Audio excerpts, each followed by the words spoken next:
don't we go to 71 and see if we can get a clear channel? We're having a little problem with the all net right, this calling morning. all stations to move to 7-1.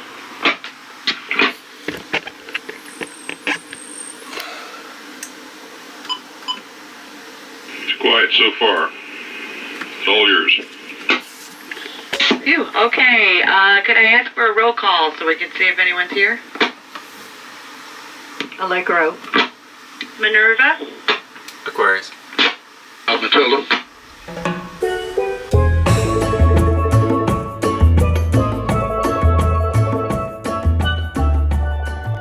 Sitting on the hard at Power Boats in Trinidad. I've got about 2.5 weeks to get most of the work completed on Aquarius before returning to the US for health reasons. With the job list hopefully completed, I will return to Aquarius with the Admiral for a week on the hard in about a month, and we will take off for the Caribbean season. Let's get started. This week, the chain counter.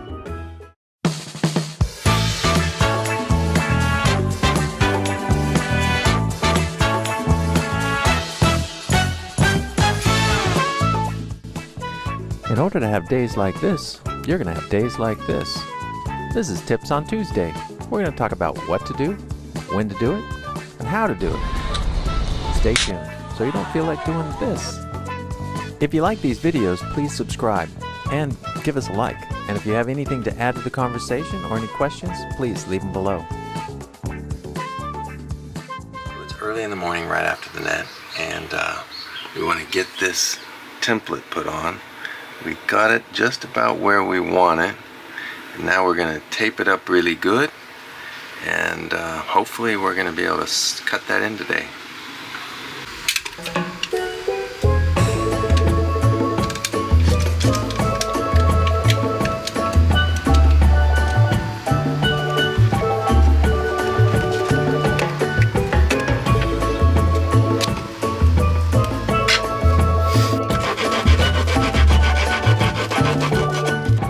Make sure you have a box, and you have, like, this is all my drill bit box. All my drill bits are in here. All the stuff for, you know, woodworking and stuff like that, and stuff I use with the drill. It's all in here, and it's marked drill bits. And so everything else, like sandpapers down there, fuses, like I've got these boxes all in here so that I know where everything is and I can get to it. And you know, you always have these times where you go to the place to buy something and you buy what you already have because you can't find it. I did that too a lot of the time. I still do once in a while. Okay. Time to go put holes in the boat.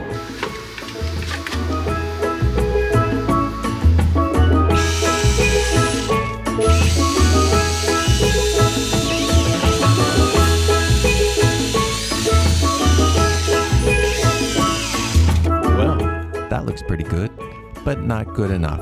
It's become more and more evident that this area does not line up with the lines on the boat. And this doesn't look very good. Neither does this area. So this ain't good enough for Aquarius. Doesn't even look as good as my schematic I made for the electrical connections on the new chain counter. I'll replace all of this in next week's Tips on Tuesday, but for now, let's get started creating the parts that have to be installed on the windlass for the quick chain counter to work.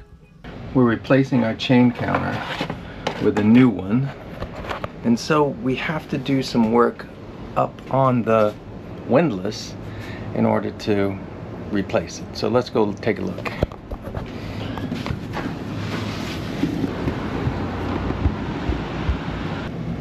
So as you can see, we're taking off this part. So the old chain counter,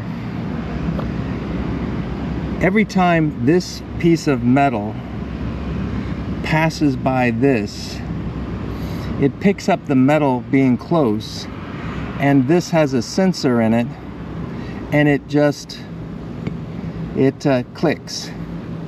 So what we have to do is we have to replace this with a piece similar to this, but with a magnet in it.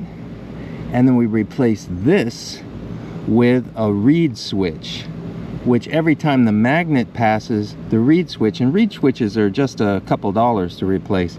This right here is about 50 bucks to replace every time. So, and we've replaced 2 of these so far in the last 7 years. So when this passes the little doohickey that's in there, every time it passes, then what happens is it clicks. Now what's going to happen is the magnet's going to pass and the reed switch will click and send a pulse back to the device in the cockpit.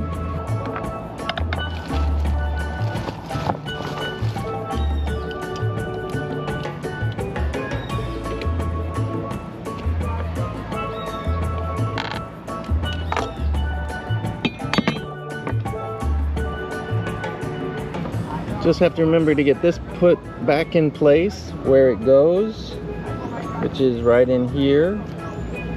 And all of these parts we'll just leave them out here for right now. The only other part that we need to get out is this part here, and in order to get this part off, I believe I have to take this back off.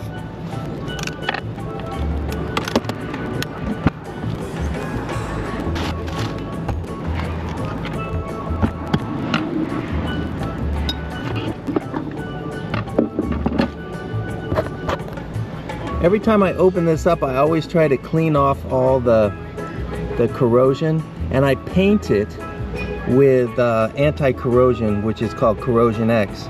So every time I open this box up, every time I put it back together, I always put Corrosion X on everything, and it looks pretty good right now. There's a little bit of rust up here, but overall it's all looking pretty damn good. I've seen some people open these things up and it's all rusted up, and no, that's not how we fly. So here you can see I put some tape on all of this so it wouldn't I didn't want any of the wires to be touching any of the other wires in here or grounding out on this, so I put a bunch of tape on this. So let's get that off. We got the tape off. You can see that this is a shielded wire that goes back, because this sensor needs a highly shielded cable so that you don't get any variations. But the way it's going to work now is it's just going to get pulses, so those pulses should go through fairly good. And even though we're going to use the same cable, it doesn't have to be shielded next time. But anyways, we're going to unhook this, pull this out, and then we'll have the right size to go in here. We'll size it all up, and we're going to get a whole new little round thing made with a hole in it, so we can put our reed sensor inside that hole and then route it back around to these wires back here. Should be nothing but net, but you know, it's always a we'll see thing, putting something on a boat. So now we can just take this out. And this is just about the right size to go in there. So the new part that we get to go in there, we're going to make it the same size as this part here. And we'll have that done up at the machine shop. Be the same length and same size. It'll fit right in there. And once we get it all done, we'll hook it up to the wires here. And the red or brown, green, white should match up with the red, green, white that goes back to the cockpit, and should be easy. So we put everything back on except for the parts that we're going to need to replace. Not much water is going to leak in there over the next couple days. It's not going to be salt water anyways, and we'll clean all that up when we do it.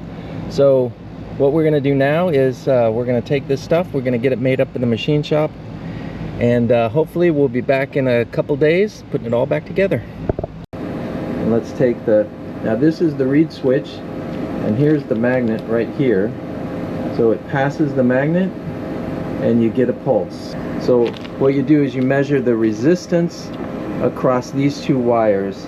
Every time this magnet gets close to the reed switch right here, then you get a pulse that goes back to the cockpit, and it should be able to count those pulses.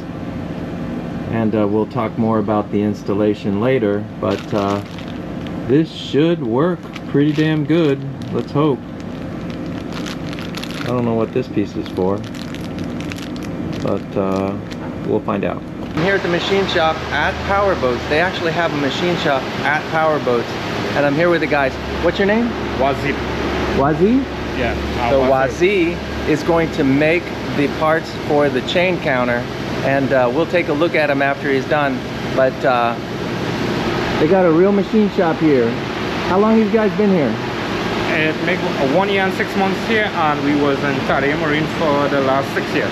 All right, well, we're looking forward to getting those parts maybe tomorrow, maybe the next day, but we're gonna put it all together, and you'll get to see it.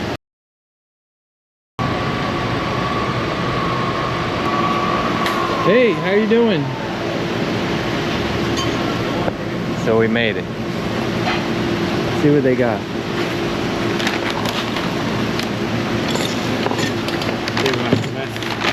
Were you able to do it? Oh, so you switched it over. All right, man. What happened? That's nice. The screw was short, so when we drill it to put a magnet, the screw pops out. So we make one with the plastic and get it out. Okay.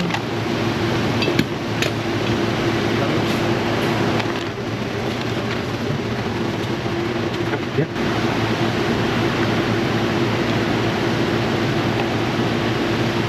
Nice. Perfect.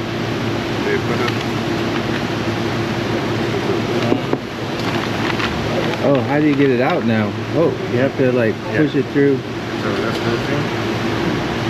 Got it. That is so nice. Yeah, I'll just glue that in there just a little bit. Don't push it all the way in, yeah.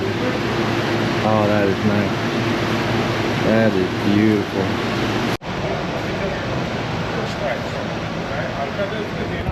Well, that's the machine shop we used, and it seems like I'm very happy so far. But let's get back to Aquarius. Let's put it on a boat, see how it goes. Got all the parts ready to go, and I think we're going to replace these two buttons too. So this looks just like the orange piece that goes in, and that's going to go in there just like that. It'll sit right in there just like that, but go inside. And then of course this goes all the way down in, and it actually looks nice when it's pushed all the way in, but I don't want to push it all the way in, because when I push all that all the way in, it's tough to get out. I have to push something out from the back. But here's the reed relay, and that's going to be glued in all the way up into the top of here. That'll be pushed back, and it's going to go in just like before. And of course this goes on, and every time it comes around, it's going to like count. So there's the chain counter. The great thing about this is this old part cost 50 bucks or so to replace. This new one, since this is the only piece, these you can get a reed relay for a couple bucks, maybe even a buck, maybe even 75 cents, because all it is it comes close to a magnet and clicks. So there you go. We'll put that together for the next week's video, so you'll see this all together and working. But that's what we designed up, and so we had this all custom made, and it looks beautiful. And I love the way the guy actually made this. So it's made with so the magnet's right in there, and it's just starting to rain on me, so I got to go inside. But the magnet's in there, and this is all plastic, so no metal to metal, and it's gonna work awesomely. Oh, it's raining. I gotta get back inside. Whew. Schematic of the chain counter for the ML Super Marimu. I also have the schematic for the board. And what happened to this one is there is a 10 ohm resistor right there. And that 10 ohm resistor is burnt out.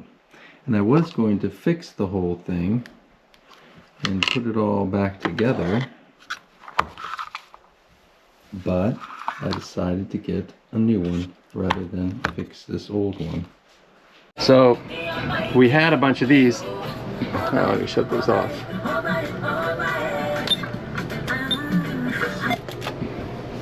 We had a bunch of these on the boat because they had more connections. I thought I'd plug more stuff in.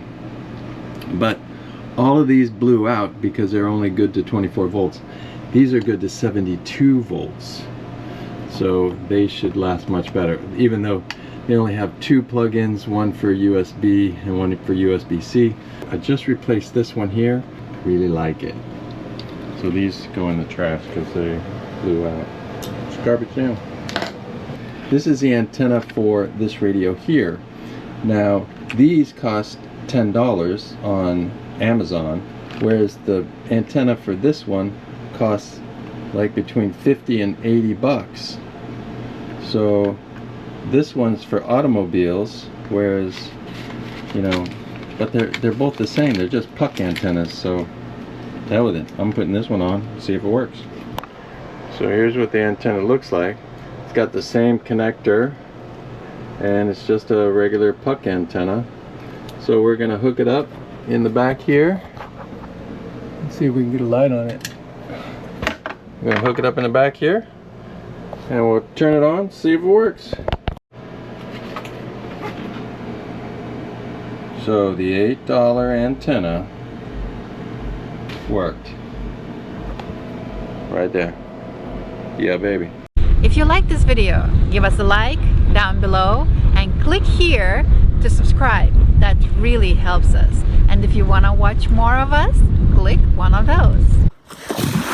They said they came from Spanish.